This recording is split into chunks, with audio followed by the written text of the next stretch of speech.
Se acordas com dor na mandíbula ou dor na cabeça, pode estar a sofrer de bruxismo. Olá, seja bem-vindo a mais um vídeo no canal. Eu sou o Dr. Samir Campos, faço parte da equipe de médicos da clínica Odonto Santa. Não te esqueças de se inscrever, deixar o like e comentar, porque o objetivo desse todo projeto é te ajudar. E por favor, siga as redes sociais que estão aqui embaixo na descrição. E agora sim, vamos direito ao conteúdo. Mas para ser sincero, o que é o bruxismo? O bruxismo é o hábito involuntário de apertar ou ranger os dentes, principalmente durante o sono. As principais causas do bruxismo são estresse, ansiedade, tensão emocional e problemas na mordida. Os principais sinais e sintomas que vão te ajudar a identificar que você está perante a bruxismo são desgaste dentário, dor de cabeça, dor na mandíbula, sensibilidade dentária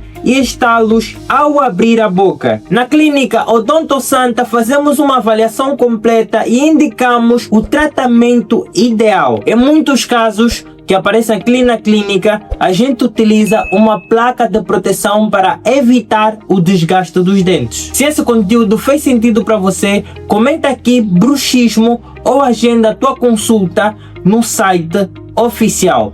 Clínica Odonto Santa, mais do que estética, é mesmo um toque de amor que a gente proporciona a cada paciente. Não te esqueças de se inscrever no canal e deixar o like se esse conteúdo fez sentido para ti.